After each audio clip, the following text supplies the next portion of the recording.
Bro. The Chancellor Gongzi Li Yan looks him up and down. Sup. Yu Miao only touches a bit with his chopsticks and doesn't eat anymore. Li Yan eats his porridge and says lazily, I hear Sandian Xia wants to summon you into the palace to have you become his study companion. Yu Miao didn't even know there was such news, but the moment he hears this he understands.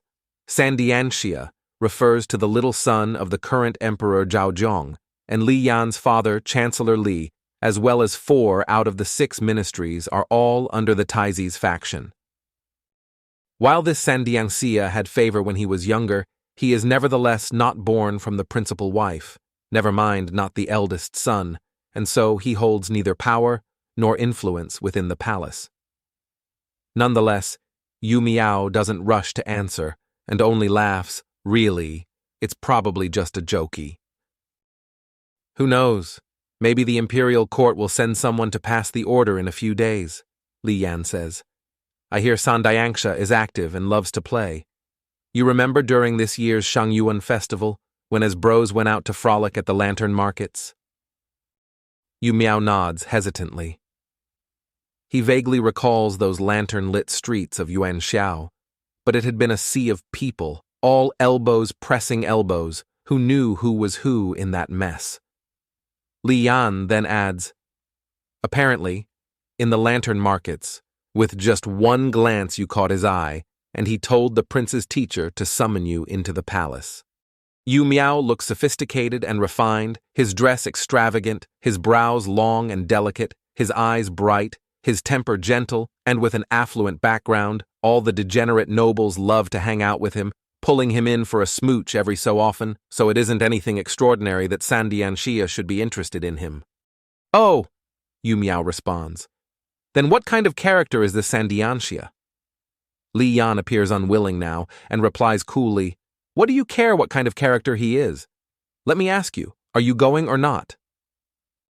Yu Miao has his crossed leg raised and lets out a little ha-ha. If this was any other ordinary households, then to catch the eye of Sandian Xia so randomly, then appointed to go into the palace as a study companion is naturally something to be happy about. However, Yu Miao knows his place. He's heard the Taizi faction talk often about how in the future Sandian Xia would at most be granted a Wang Ye title. The one ascending to the throne is still going to be the Taizi. If he takes Sandian Xia's side, then he won't be able to hook up with the Taizi later.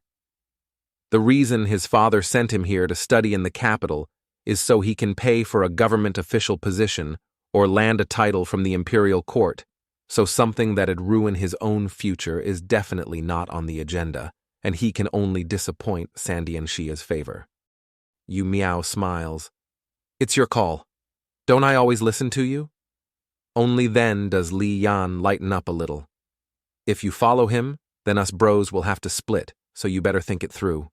Do I treat you better, or does that third royal prince you've never met before treat you better?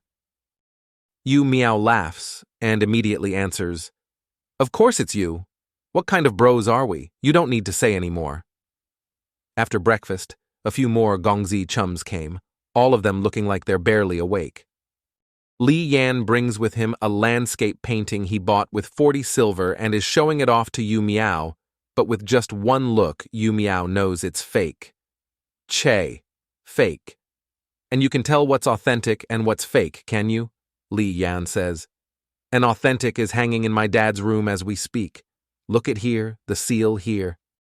The Gongzi chums snicker, and the Gongzi of the Minister of Revenue comes forward to smooth things over. As long as you like it, then it's fine. On that side of the room, Li Yan and Yu Miao started arguing again, and Li Yan tosses the painting away, watching him hatefully. But Yu Miao is still all bubbly and nonchalant, drinking his tea with his legs crossed. What are we going to do today? A long while after, it's still the Gongzi of the Minister of Revenue who speaks up.